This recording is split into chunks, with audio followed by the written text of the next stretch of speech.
Olá pessoal, sejam bem-vindos ao Homeoplace. Hoje retomamos as atividades aqui no canal em grande estilo, com estudo de uma personalidade que até então eu não sabia que era tão profunda, astragalos, especialmente astragalos molísimos, mas como vocês vão perceber, existem outras espécies de astragalos. Mas antecipadamente eu agradeço muito pela colega Lucimara. Foi a colega Lucimara que faz parte do meu grupo do WhatsApp que solicitou um vídeo acerca dessa matéria médica.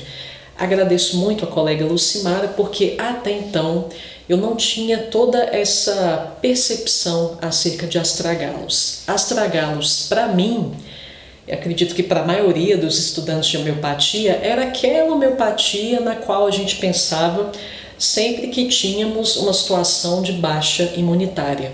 Vocês vão perceber que astragalos se trata de muito mais que isso. Colegas, primeiramente, vocês já devem ter percebido que o intuito do canal não é tratar de informações óbvias, que elas podem ser encontradas basicamente em qualquer literatura. Vocês fazem uma pesquisa ali rasante no Google, vocês encontram. Esse canal ele tem como intuito tratar do que está implícito, tratar do que é pouco comentado, do que é pouco sublinhado e principalmente do que é ao mesmo tempo essencial. Então, pessoal, todo mundo já deve ter ouvido falar da erva, da planta astragalos, como aquela planta que turbina, aumenta a sua imunidade e ainda reduz um processo chamado senescência celular.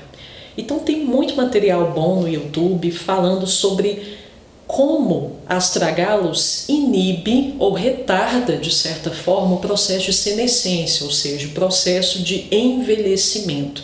Dr. Lai Ribeiro tem 2, 3, acho que até 5 vídeos falando com bastante propriedade sobre como esse processo se dá. Então, pessoal, não vou me prolongar muito nesse modus operandi, que é de fácil acesso para qualquer pessoa, de astragalos.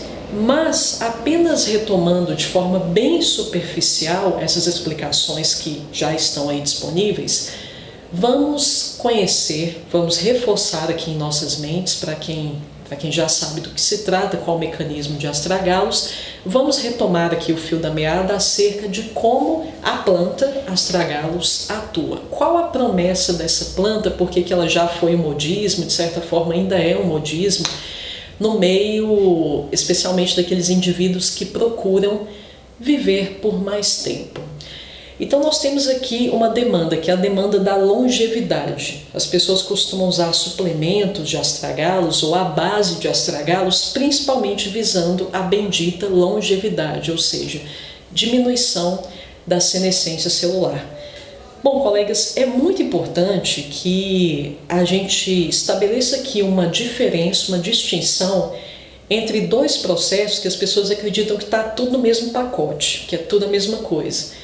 Quando eu falo de longevidade, não necessariamente eu estou falando de jovialidade, porque você pode viver 100 anos, você pode se tornar um centenário maracujá, ou seja, cheio ali de rugas.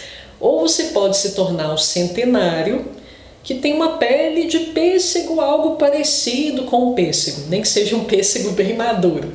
Mas enfim, nós temos aqui dois padrões de centenário. Eu estou dizendo isso, pessoal, para que vocês não sejam levados a crer que uma pessoa longeva ela tem aparência obrigatoriamente jovem. Para que ela permaneça com a aparência jovem, ela precisa levar em consideração outros fatores. Qual a promessa principal de astragalos? A plantinha astragalos. Não estou falando aqui da versão homeopatizada. A proposta principal é garantir uma longevidade, um prolongamento do seu tempo de vida. E isso se dá principalmente porque estudos comprovaram, estudos realmente consistentes, trouxeram o seguinte fato à tona, de que astragalos contém componentes que estimulam a produção de telomerase. A telomerase, colegas, falando de forma bem resumida, que como eu disse, isso está disponível na internet em abundância. Mas a telomerase Basicamente, o papel dela é aumentar o tamanho dos seus telômeros, que são estruturas que estão ali na terminação dos cromossomos, que estão ali no núcleo das suas células. Então vai aumentar aqui o prolongamento dos telômeros. E isso, colegas, culmina no prolongamento do seu tempo de vida. Por isso você se torna longevo. Todavia, colegas, em homeopatia nós entendemos que tudo na natureza é uma faca de dois gumes. Altos níveis, colegas, de telomerase estão presentes em células tumorais, principalmente no caso de um câncer agressivo, câncer muito mais agressivo que o normal.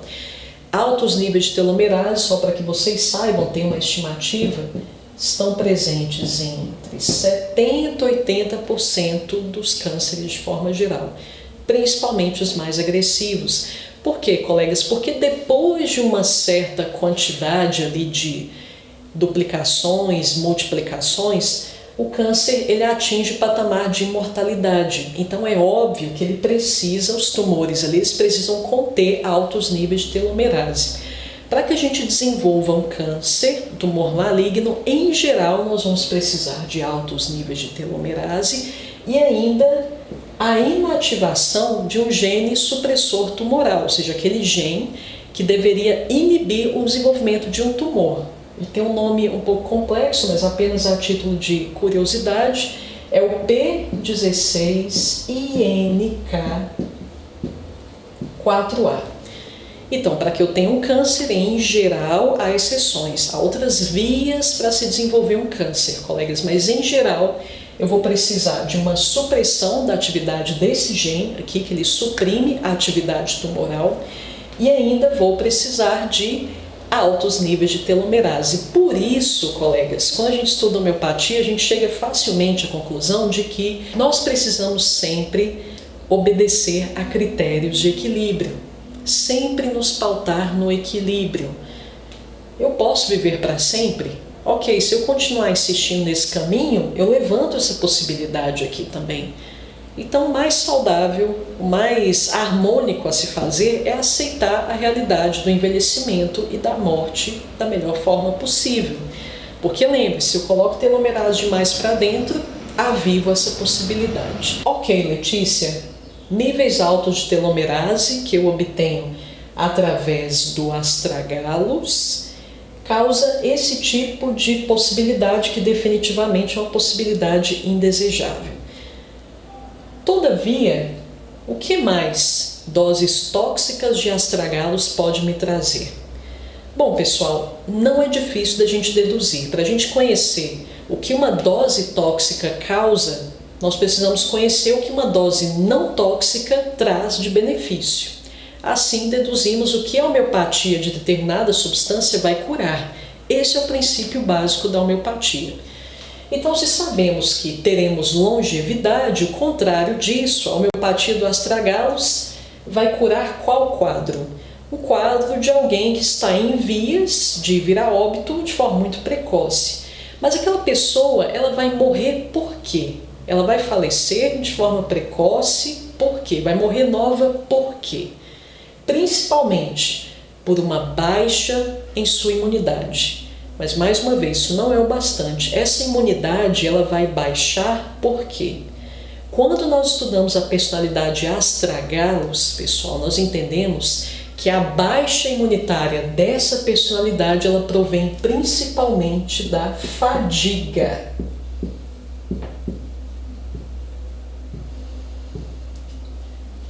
Então percebemos que a fadiga é o gatilho para todos os desequilíbrios, ou maior parte dos desequilíbrios que a personalidade astragalus vai oferir.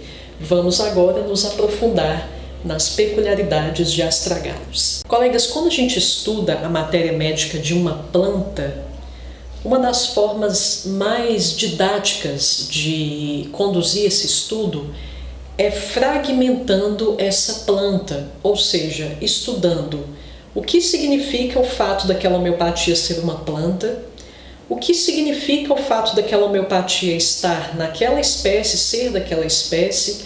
O que significa ser daquela família, daquela classe?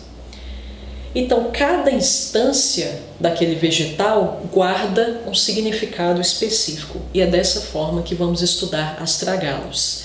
Me acompanhem, colegas. Nós sabemos que astragalos é uma planta. Então, já vamos estudar o que isso nos traz de informação. Esse, pessoal, é um dos primeiros passos que eu sugiro para qualquer homeopata durante a condução de um caso. Persiga o reino ao qual seu cliente pertence. Seu cliente é majoritariamente um vegetal, ele é um mineral ou ele é um animal. Porque isso, colegas, já exclui uma série de outras homeopatias que poderiam ser candidatas àquele caso em questão. Então, se você já chega à conclusão de cara que aquela pessoa é uma planta, você já exclui todas as homeopatias minerais e animais, que eu garanto a você, colegas, é um número realmente bem apreciável. Então, você já tem aqui uma diferenciação, uma individualização maior do caso. Ok, descobri que astragalos é uma planta, correto? Em sendo uma planta, qual dedução eu posso fazer, colegas? Plantas são personalidades emotivas, muito sensíveis. Sensíveis ao outro, à energia do outro, a energias externas também. Inclusive, os sentidos das personalidades plantas são muito aguçados, muito amplificados. E um detalhe, colegas, é que como há essa fusão, esse intercâmbio energético com a energia alheia o tempo todo, vocês percebem que essa pessoa, ela não fala muito dela. Ela mescla características dela com características da mãe, do amigo, do irmão. Então, a toma de caso de um vegetal é uma toma de caso coletiva. A pessoa, ela fala da vida de todo mundo, fala da dela, mas mistura ali com a vida da família. E é sensível também, pessoal, consequentemente, a energia do terapeuta. Por isso, vocês têm que tomar muito cuidado para não condicionar essa pessoa que tem essa assinatura vegetal. Porque se ela sentir que você tem algum tipo de expectativa em relação a ela, o que você quer que ela responda, ela vai tentar se moldar àquela expectativa. Então você tira, extrai daquele indivíduo a possibilidade dele ser autêntico e franco com você. Então se você completar a frase que ele está falando, ou se você sugeri-lo de alguma forma, pode ter certeza que ele vai perceber isso e ele vai agir de forma artificial, de acordo com o que o terapeuta está esperando. E Scholten, colega, Scholten, ele é tão genial. Scholten, se ele não fizer mais nada nessa existência dele, a existência dele já está feita, porque o legado dele é tão rico que ele chegou ao ponto de estruturar uma tabela periódica das plantas. Então Scholten, ele colocou astragalos no estágio 12 da tabela periódica. Letícia, o que é estágio 12? Eu não estou gostando disso não, Letícia. Você está dando aula de biologia, de química, eu tenho trauma do ensino médio. Colegas, não se preocupem, que aqui no Homeoplace vocês vão se reconciliar com a química e com a biologia do ensino médio. Elas vão se tornar úteis e vão se tornar mais didáticas. Então veja bem, colega, estágio 12 da tabela periódica é a coluna 12. Ou seja, nós percebemos que a tabela periódica é dividida em linhas e colunas. Nós vemos que aqui na coluna 12 estão os elementos zinco, cádmio, o mercúrio e ainda o disprósio, que é um lantanídeo, mas ele não consta ali na coluna de forma visível, porque os lantanídeos, não sei se vocês já observaram na tabela periódica, mas eles ficam numa espécie de compartimento interno da sexta linha ali da tabela periódica. Então o disprósio está oculto. Mas os demais elementos, colega, o zinco, o cádmio e o mercúrio, são considerados elementos mais poluentes, os minerais mais poluentes da tabela periódica, e isso já nos traz também alguma mensagem implícita. Bom, se esses elementos poluem e astragalos está aqui, O que nós podemos dizer sobre a personalidade astragalos? Colegas, são personalidades pesadas. São pessoas que, com o seu peso, a sua austeridade, elas tornam o ambiente pesado, de certa forma. Nós podemos ter duas possibilidades de personalidade aqui, colegas. Nós podemos ter pessoas conservadoríssimas, são aquelas pessoas que percebem que o mundo está mudando, que as coisas estão se transformando, mas elas se recusam a abraçar os novos tempos. Pode ser esse tipo de perfil extremamente conservador, ou nós podemos ter também aqui os revolucionários. São aquelas pessoas que vão assumir uma postura de vanguarda em relação aos novos tempos. Então temos aqui o conservador, que vai fazer de tudo, até usar de meios ilícitos para conservar o seu poder. São pessoas que inclusive copiam muito o trabalho alheio, ideias alheias, e as tomam como se fossem suas. Então nós temos aqui os falsificadores também. Tudo isso, pessoal, com o intuito de conservar um poder que já se faz obsoleto. A pessoa se recusa a mudar e, portanto, ela adota todos esses comportamentos. Ou temos o revolucionário, o ousado, o atrevido. Mas eu vou retirar uma característica aqui dessa coluna da tabela periódica, onde está astragalos, colegas, inclusive, conforme a classificação de Schouten. São pessoas que sentem que o meio é hostil. O poder está escapulindo da mão delas. O poder está sendo ameaçado. Então essas pessoas começam a sentir hostilidade, começam a sentir que o meio externo as está ameaçando. Elas precisam lutar, porque elas realmente estão percebendo que vão perder. Então aqui nós temos personalidades desconfiadas. Astragalos, colegas, apenas antecipando para vocês, eles têm uma sensação muito forte de perseguição. Eles acham que podem usá-los como bode expiatório acerca de algo, alguma questão, um contexto específico. São pessoas que gostam de ajudar, mas elas já têm dúvidas se a recíproca ela vai ser verdadeira. Elas não acham que ninguém vai ajudá-las. Então, astragalos carrega esse sentimento inerente de solidão. Gosta de servir ao meio, mas não acredita que a recíproca vai lhe ocorrer. Ok, Letícia, astragalos é uma planta, portanto são pessoas sensíveis, inclusive sensíveis à energia do outro. Sempre, colegas, vão ser pessoas que vão ter esse impulso de ajudar. Então isso já está implícito ali na natureza do vegetal. Ok, então vamos aprofundando ainda mais. Astragalos é uma angiosperma. Existe algum significado nisso, Letícia? Sim. Colegas, antes das angiospermas, só para lembrar vocês o que é uma angiosperma, colegas, é uma espécie de planta cuja semente está dentro de um fruto. Porque antes, ali, levando em consideração o raciocínio evolutivo, antes das angiospermas, nós tínhamos as gimnospermas. Gimnospermas, pessoal, quer dizer literalmente semente nua. Então nós não tínhamos frutos nessa época. Com as angiospermas tivemos finalmente as sementes dentro de frutos. Mas o que é interessante é que quando as angiospermas surgiram, colegas, quando as frutas maravilhosas surgiram, isso mais ou menos coincidiu com o aparecimento de animais de sangue quente. Antes, na época ali das grandes gimnospermas, nós tínhamos grandes répteis, os casos de dinossauros e companhia limitada, animais de sangue frio. Então, será que nós podemos depreender algum significado disso? Bom, começaram a aparecer animais de sangue quente. Schouten estabelece um paralelo com a natureza de astragalos. Se astragalos é uma angiosperma, significa, colegas, que são pessoas que elas são dotadas de calor humano. Elas têm esse senso de humanidade, essa necessidade de interação, de interconexão com os outros. Então são pessoas marcadas por um senso de humanidade. Não nos esqueçamos de que somos mamíferos, então nós, entre aspas, surgimos mais ou menos no mesmo período que o aparecimento das angiospermas. Então nós tivemos essa pulsão de vida maior quando as angiospermas, mais ou menos na mesma época que elas surgiram.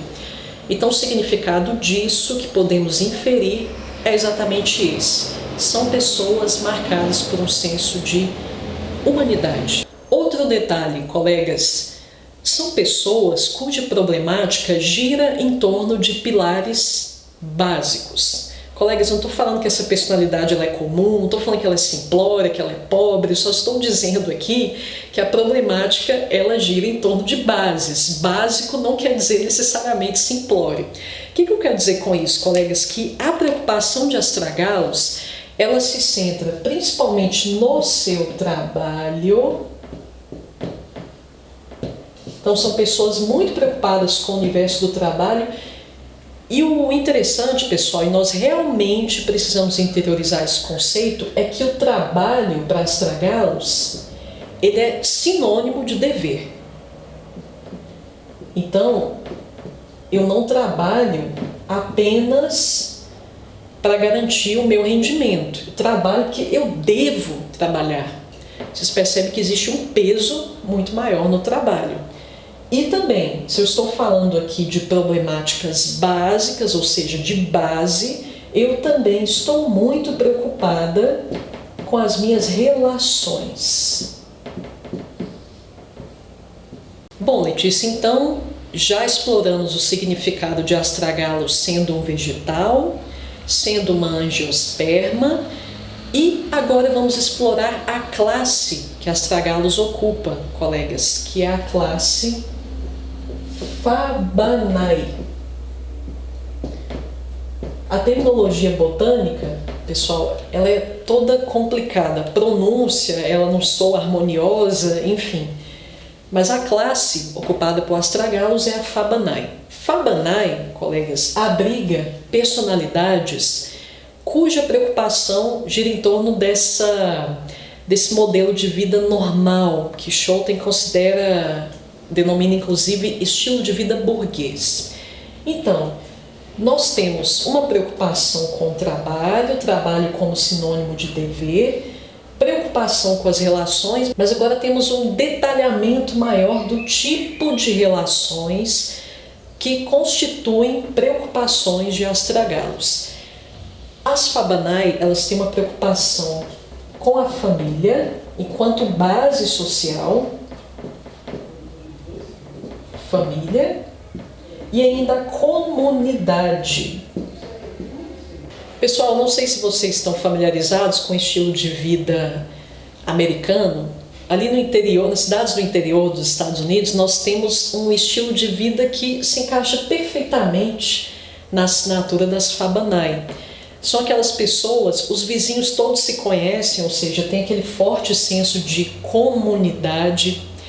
Existe um senso muito rígido, em certa medida, acerca do significado da família. A família como realmente essa base social, essa família dentro dos moldes tradicionais. E nós temos pessoas que são realmente preocupadas em ter um bom rendimento e serem bem-sucedidas no seu trabalho, porque isso tem uma íntima relação também com ser uma pessoa digna e assim por diante. São pessoas também, nós já podemos fazer esse link, essa ponte, tem uma conexão forte com a religião. As religiões, colegas, em geral, nós percebemos que elas endossam muito esse diagrama. Trabalho como sinônimo de dever, relações hipervalorizadas, especialmente as relações familiares e as relações entre a comunidade. Ok, Letícia, já exploramos o significado do reino de astragalos, já exploramos o significado do filo, que é o filo das angiospermas, da classe Fabanae, e agora vamos explorar o significado da família da planta astragalos, que é um nome mais complexo que esse, colegas, nome muito mais difícil de pronunciar, mas eu vou ousar aqui. A família se chama Papilioidenae. Papilioidenae. Essa é a família ocupada por astragalos. E agora sim, colegas, nós temos uma especificação muito maior do dilema vivido por astragalos. No caso dos vegetais, colegas, em todas as personalidades homeopáticas, mas isso é mais marcante nos vegetais, nós temos uma fissão de personalidade. Nós sempre temos uma espécie de bipolaridade latente nas plantas. Onde se centra essa bipolaridade das Papilioidenae? A bipolaridade, colega, se centra nesse dilema: trabalho e prazer. Para astragalos, para essa família de vegetais especificamente, prazer e trabalho não casam, são incompatíveis. Então, um pensamento recorrente nessa personalidade é o seguinte: nossa, eu não deveria viver para trabalhar, eu deveria trabalhar para viver. Mas o que geralmente vence é o viver para trabalhar. Mas são pessoas que elas têm dificuldade de assumir esse piloto automático. Elas sentem que, bom, eu não deveria estar vivendo assim. Eu construí tudo isso aqui, uma relação familiar sólida, uma relação de troca equilibrada com a minha comunidade, eu tenho um trabalho estável, mas para que isso? Então esse pensamento ele é recorrente na personalidade astragalos, porque ele começa a perceber que ele deveria estar usufruindo disso aqui. Então aquela pessoa que lamenta aquela realidade repleta de afazeres, repleta de trabalho, mas sem lazer, sem pimenta, sem relaxamento, descontração, diversão. Então nós temos o dilema bem claro, colegas, isso é realmente bem visível, especialmente nessa família de vegetais, dilema entre trabalho como sinônimo de dever e descontração, relaxamento. Mas como eu disse, geralmente o que vai vencer, o que vai prevalecer é a dedicação excessiva ao trabalho.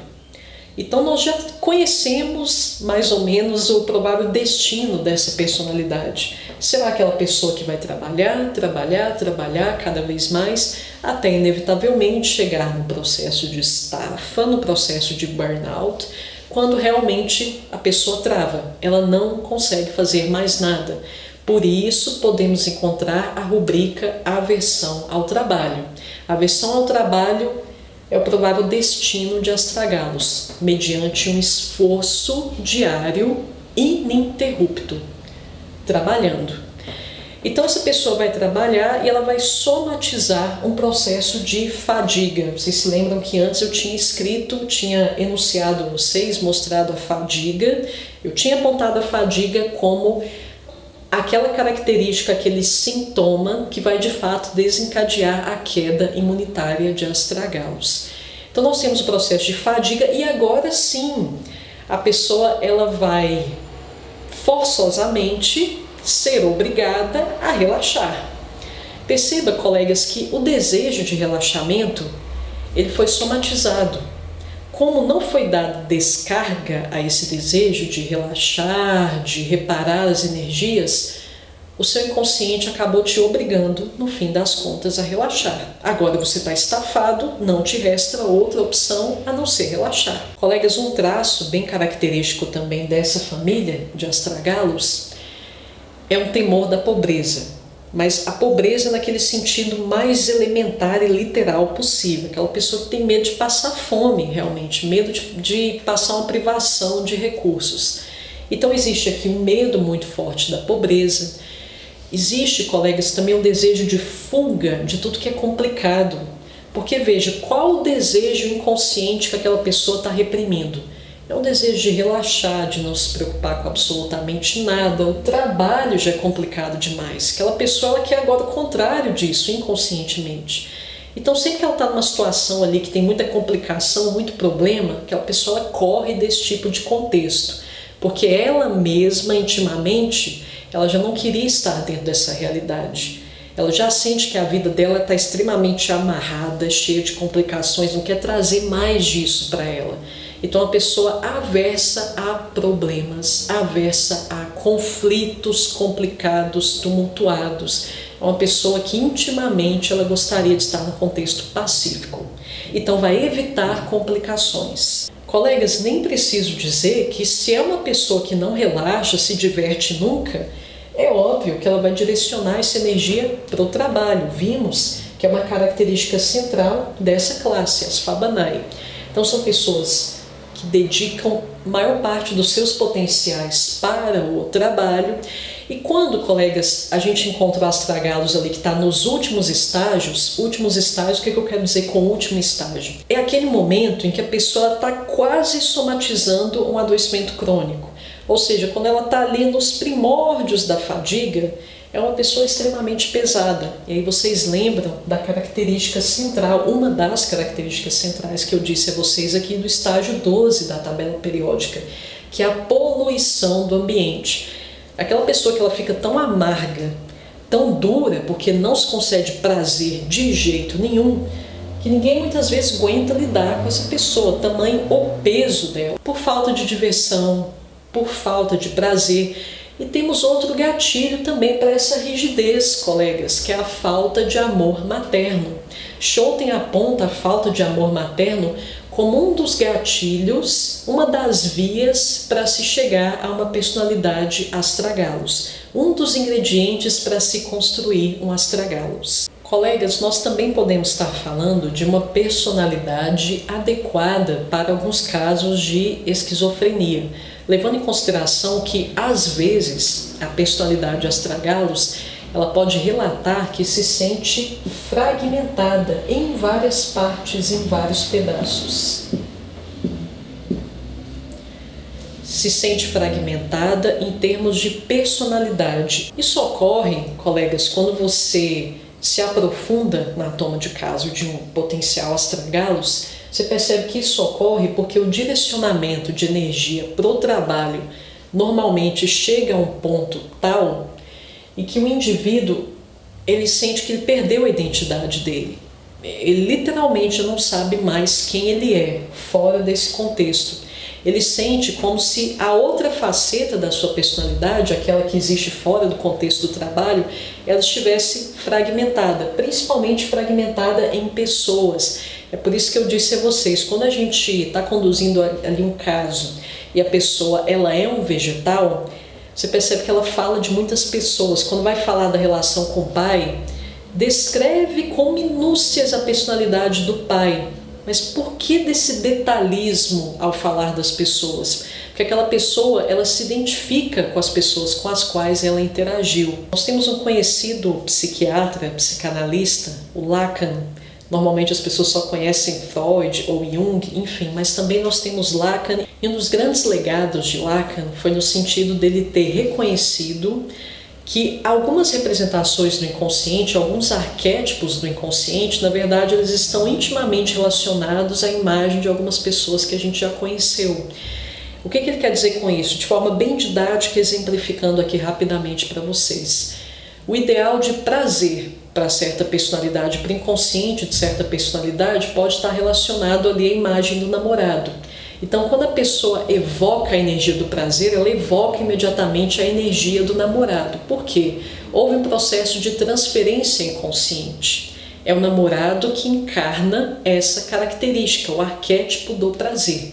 Podemos estender esse exemplo para o universo maternal, paternal, a minha ideia de dever, meu senso de dever. Para alguma pessoa, o dever, a honra, podem ser conceitos projetados sobre a figura do avô, do bisavô, que normalmente são pessoas que depositamos um forte ideal de sabedoria. Nós podemos perceber o endosso dessa teoria de Lacan nessa sensação de astragalos. Nós temos outra personalidade homeopática que também sente que está subdividida em vários pedaços, que é Baptisia. E veja bem, colegas, astragalos é um vegetal cujas sementes ficam dentro daquelas baguinhas. É o mesmo caso do amendoim, da ervilha, do feijão, da lentilha. Colegas, vocês percebem que quando vocês abrem aquela vagenzinha, aquela baguinha, nós temos vários grãozinhos ali dentro, que pode ser uma perfeita representação material dessa sensação de personalidade fragmentada. Vários feijõezinhos, vários amendoins, várias ervilhas, várias sementinhas de astragalos. Ou seja, esse padrão morfológico pode explicar essa sensação de fragmentação de astragalos. Colegas, nós temos aqui também, inerente a essa personalidade, um forte sentimento de culpa, um sentimento de punição moral, de que realmente eu mereço um chicote nas minhas costas porque eu cometi algum erro. Qual é esse erro para o inconsciente de astragalos? É o desejar sentir prazer. Então existe uma vilanização do prazer. Ou o prazer pode ser uma recompensa que eu só vou oferir quando eu me tornar digna. E quando o astragalo se torna digno? Quando trabalha. Quando terminar tudo eu posso me divertir, ou seja, o divertimento é um luxo, é um prêmio que eu preciso merecer. Com o tempo a energia ela é tão direcionada para o trabalho que outras consequências advêm dessa dedicação excessiva ao trabalho, como por exemplo uma sensação de impotência muito grande, fadiga física e psíquica, isso é óbvio, pessoal, inclusive exploramos no início do vídeo esse sintoma. E a estafa, colegas, eu não sei se vocês já estiveram em contato com alguém estafado, com alguém realmente estressado por trabalhar demais ou por fazer muita coisa, mas essa pessoa, o raciocínio dela é confuso. Ela não consegue pensar com clareza, já tem ali um emaranhamento de pensamentos, obrigações, punições, como percebemos. Então a mente da pessoa já está muito cheia, tanto é que, como eu disse, a pessoa foge de complicação porque ela não precisa de mais complicação a não ser aquilo que ela já tem. Então, colegas, nós temos alguém que pode estar nesse patamar, pessoa totalmente confusa, aérea, porque ela está realmente nesse primórdio de uma estafa, de uma fadiga realmente, ou o contrário, é aquela pessoa que ela se cobra tanto, ela se pune tanto que ela começa a temer errar, temer cometer algum deslize, ou seja, nós podemos ter um alerta excessivo, aquela pessoa excessivamente atenta, tensa. Então nós temos essas duas possibilidades, sempre temos possibilidades opostas em termos de personalidades homeopáticas, colegas. A confusão mental, os blackouts, a pessoa até esquece de eventos importantes, ou um alerta excessivo. Colegas, e o que é interessante é que a demonização do prazer, da diversão, do relaxamento, do entretenimento, ela é tão marcante que, curiosamente, astragalos é indicado por uma doença, não sei se vocês conhecem, chamada mononucleose. A mononucleose ela também recebe um nome muito curioso, que é a doença do beijo. Então veja bem, depois de beijar, porque esse vírus, o Epstein-Barr, ele é transmitido pelas secreções orais principalmente, então depois que eu beijo, veja bem a punição que eu recebo essa doença, a mononucleose.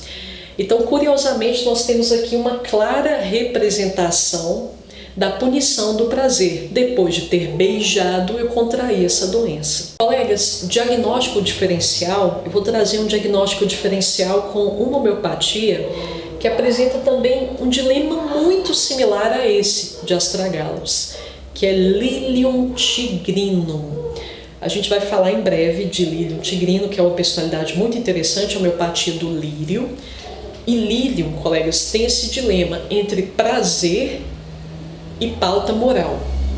Só que a diferença entre Lilium e astragalos é que o dilema de astragalos ele gira em torno do prazer e do trabalho. Então eu não posso me divertir, eu não posso relaxar porque eu tenho que trabalhar. Já Lilium não pode se conceder prazer, não pode se divertir, não pode descontrair porque é pecado. Então nós temos aqui um dilema que gira em torno muitas vezes até de um dogma religioso. Não é em torno do precisar fazer algo, precisar trabalhar em algo, mas sim para que isso não contrarie um dogma moral que eu interiorizei. Então, dilema de astragalos, trabalho e prazer. Dilema de Lilium, pauta moral, que pode ser representada inclusive por um código de conduta absorvido por uma religião, e prazer. Colegas, agora para a gente concluir, deixo sempre por último os sintomas clínicos, sintomas físicos das personalidades, porque como vocês percebem não é o nosso enfoque. Nós tratamos sintomas físicos como consequências do autopsiquismo, de padrões desarmonizados que se alojam no inconsciente. Então vamos tratar agora, por último, dos sintomas físicos. Nós vamos dividir, colegas, astragalos em 3 espécies mais comuns. E cada espécie resguarda um tipo de sintomatologia diferente, como vocês vão poder observar. Nós vamos tratar de astragalos escapos é um tipo de astragalos com um grupo de sintomas diferenciado. O famosíssimo astragalos molíssimos é nesse que a maioria dos homeopatas costumam pensar quando nós temos um comprometimento do sistema imune, uma queda da imunidade. E por último, colegas, nós temos também outro tipo de astragalos chamado astragalos nutali.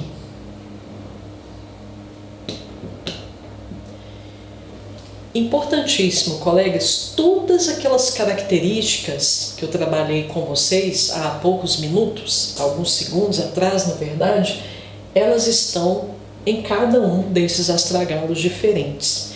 Eu só vou tratar aqui de alguns sintomas físicos que são realmente exclusivos e bem peculiares de cada um dos astragalos. Outro detalhe, colegas, eu não vou tratar aqui de todos os sintomas físicos que vocês podem perceber em cada um, apenas aqueles mais peculiares, mais marcantes. Colegas, uma característica, na verdade, outras que são comuns a todos esses astragalos é a fadiga. Nós vamos encontrar quadros diferentes de fadigas nesses astragalos que estão aqui. Nós vamos encontrar também dificuldade de coordenação. São pessoas que elas não se movimentam, elas não têm uma coordenação para a movimentação, uma coordenação dentro dos parâmetros normais. Pessoas podem sentir travamento, muitas dores para caminhar, sentem dormência em algumas regiões do corpo, enfim. Nós temos um comprometimento da coordenação. Outra característica também que está presente aqui nos três é o torpor mental.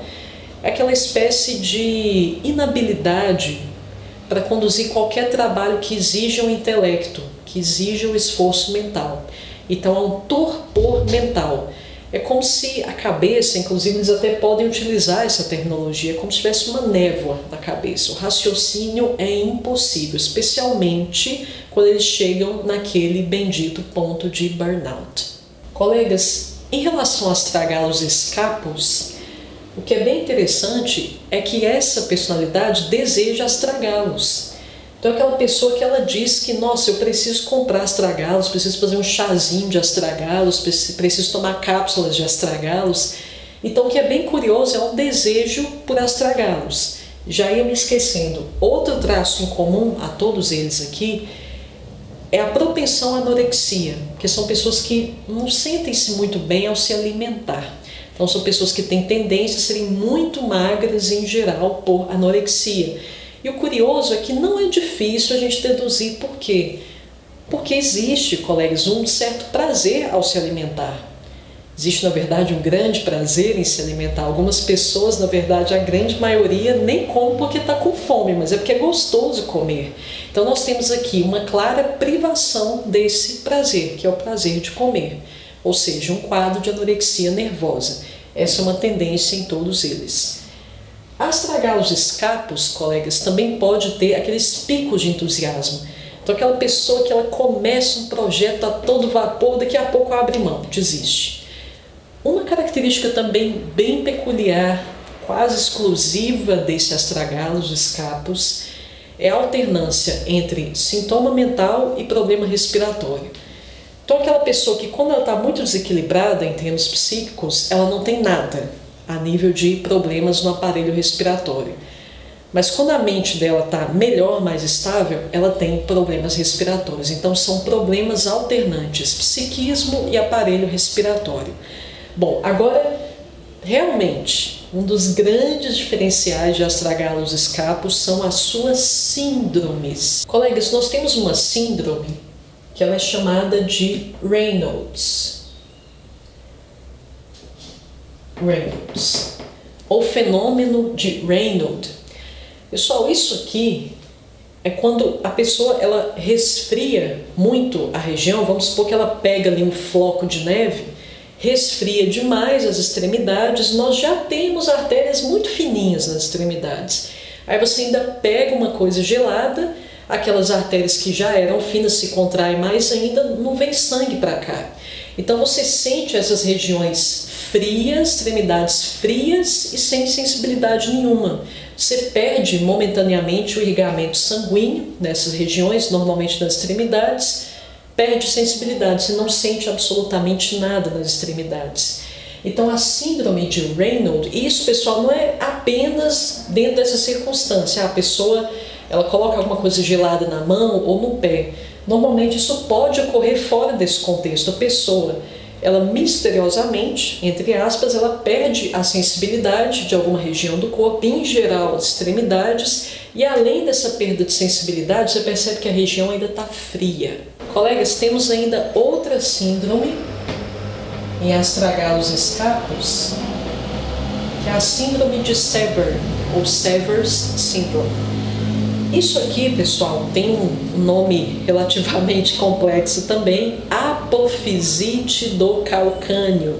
O que é isso, colega? Isso aqui é percebido em crianças e adolescentes, enfim, aquela galerinha que está em fase de crescimento. Existe uma placa óssea ali no calcanhar. Se ela tiver algum crescimento anormal, além do que o arcabouço estrutural ali pode comportar, nós vamos ter um quadro inflamatório muito doloroso, obviamente, no calcanhar. Então, essa região ali do calcanhar, ela está sempre muito dolorida em função desse descompasso entre o crescimento dessa placa óssea do calcanhar e o que aquela região é capaz de comportar. Então, nós temos ali uma constante inflamação. Outra síndrome, com nome horroroso, Reckling-Ghosn. Reckling-Ghosn. Síndrome de Reckling-Ghosn, ou Reckling-Ghosn Syndrome, do inglês. Isso aqui, colegas, também tem outro nome esquisito. A versão em português disso aqui, eu não sei qual que é a pior. Neurofibromatose. Colegas, esse quadro é realmente muito triste, muito sofrido, é uma doença rara, é uma síndrome rara, e ela se caracteriza pelo aparecimento de inúmeros tumores que não são tumores malignos, isso aqui não é câncer, mas esses tumores eles vão se alojar onde? Em órgãos ou estruturas do sistema nervoso, então vão se alojar no cérebro, e as consequências aqui são imprevisíveis, depende realmente da zona do cérebro onde esses fibromas se alojam, nervos, medula espinhal, mas no caso específico aqui de astragalos escapos, nós temos esses fibromas alojados principalmente nos ossos. E outra síndrome, colegas, essa aqui realmente não desejo para ninguém, apesar de ser muito rara. Shearman, ou Shearman's Syndrome, do inglês. Isso aqui também é a versão em português, não é nada confortável. Osteocondrose. Ela fica com encurvamento muito pronunciado, principalmente aqui da região cervical. Então ela fica corcunda, mas em função de um processo de deformidade dessa região. Agora, o nosso conhecido astragalos molísimos, muito indicado para esses contextos de queda da imunidade. Mas isso, como eu disse, é o óbvio, é o que todo mundo já sabe. Mas é muito importante que nós enfatizemos que astragalos molísimos, o trabalho agrava. Existe outro traço, colegas, que é bem característico de astragalos molísimos, que são os vícios. São pessoas que buscam cigarro, baseado, cocaína, e aquela pessoa que aparentemente você tem a impressão que ela sempre acabou de usar alguma coisa. São pessoas que parecem que elas estão no estado de suspensão, anestesia, muito similar a ópio, são aquelas pessoas relativamente aéreas. Você realmente tem sempre a impressão de que ela usou algum tipo de droga, especialmente essas drogas que incitam esse processo de desdobramento da consciência. Parece que a pessoa está numa espécie de dimensão paralela e está aqui só com o corpo, no piloto automático. Outros traços, colegas, que nós temos aqui são os olhos fundos. Obviamente, se nós temos aqui alguém com propensão a vícios, o olhar, colegas, não vai passar um aspecto legal. Então nós temos sempre aqui uma aura de cansaço e os olhos sempre muito fundos, uma olheira aqui bem escura ao redor dos olhos. Nós temos aqui uma dormência na parte externa do pé direito. A pessoa tem sempre a sensação de que aquela borda externa do pé direito ela está com uma certa insensibilidade, está formigando, está um pouco adormecida, enfim. Parte externa do pé direito dormente, sem sensibilidade. Astragalos nutali. Colegas, nós temos um sonho bem marcante de astragalos nutali, que são as brigas em sonhos, sonhos com conflitos, sonhos com brigas. Isso aqui, colegas, é típico de todos os elementos da tabela periódica que estão naquela coluna 12, naquele estágio 12, conforme a denominação de Schouten. Veja bem, se são pessoas que estão perdendo o controle, estão saindo daquela posição de auge, elas estão em processo de decadência, então essa decadência ela se deve a algum fator, geralmente a algum inimigo externo que essa pessoa enxerga no ambiente dela. Por isso são pessoas que estão desconfiadas, que sentem que precisam se defender o tempo todo. Outro sonho típico, isso não apenas de astragalos nutali, mas também de todos os elementos e plantas que estão naquela coluna 12, é um sonho com carro que você tenta frear e ele não freia de jeito nenhum.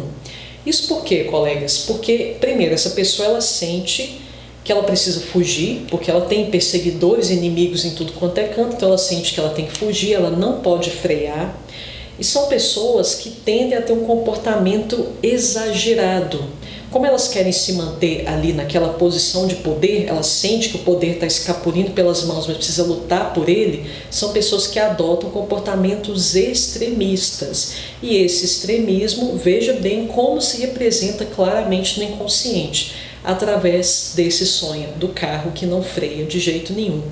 Há outras homeopatias que têm esse sonho, mas principalmente esses elementos e plantas que estão no estágio 12. Astragalos nutali também sente, colegas, uma fraqueza que ela permanece igual, mesmo após comer. Tá fraco antes de comer, tá fraco depois de comer, não agrava, pessoal, depois de comer. Se mantém. O quadro de falta de vitalidade aparentemente não é afetado pelo fato da pessoa ter comido. Agora, esse detalhe realmente é quase uma assinatura de astragalos nutali. Nós temos afecções como tumores, ulcerações no maxilar e mandíbula.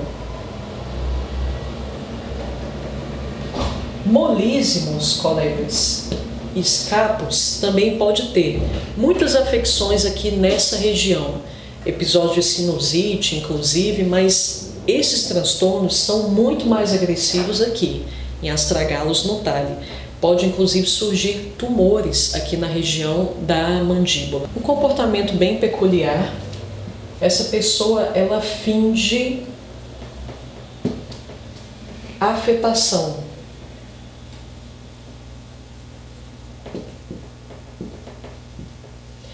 Isso aqui, pessoal, eu entendo como uma espécie de máscara que essa personalidade ela constrói para camuflar o quão desvitalizada ela sente. É uma pessoa que se sente tão sem estímulo, é uma pessoa que está tão no piloto automático, como vocês percebem que é tipo de astragalos, que está sempre naquele prenúncio de estafa, que ele não quer transmitir isso para o meio externo. Ele não quer parecer sem graça, cinzento para os outros. Então, ele finge uma personalidade caricata, aquela pessoa afetada demais, com comportamentos caricatos demais. É aquela pessoa que ela tem traços muito chamativos, como, por exemplo, uma risada muito alta, gesticula excessivamente, ela fala muito alto, ela tem gírias próprias, enfim, ela finge afetação. mas justamente para fugir dessa imagem de alguém sem vitalidade. Tenta exagerar uma característica que na verdade não possui. Colegas, muito obrigada por terem me acompanhado até aqui. Eu espero que vocês não tenham se perdido nessa forma de analisar a personalidade vegetal astragalos. No entanto, eu convido vocês, estudantes de homeopatia e homeopatas já praticantes, até porque os veteranos nunca vão deixar de estudar, eu sempre encorajo vocês, sempre vou estar encorajando a buscar por um raciocínio analógico, ou seja, busquem mais informações acerca de onde aquele vegetal, por exemplo, ou aquele mineral são empregados na indústria alimentícia, como eles são empregados na indústria tecnológica, porque a partir dessas informações nós podemos fazer deduções. Bom, se na culinária esse vegetal ele é usado dessa forma, talvez nós possamos extrair um significado disso para o âmbito da personalidade. Bom, se na indústria esse mineral é usado de tal forma, será que isso também não tem algum significado subjacente que pode ser transferido para o âmbito da personalidade? Então, colegas, sempre busquem um raciocínio analógico para que vocês se sintam mais confortáveis para fazer deduções. Boa parte dessa riqueza, colegas, do raciocínio de Schouten adveio exatamente da capacidade dedutiva, indutiva e dedutiva desse gênio da homeopatia que se chama Jean Schouten. Um forte abraço a todos e até a próxima!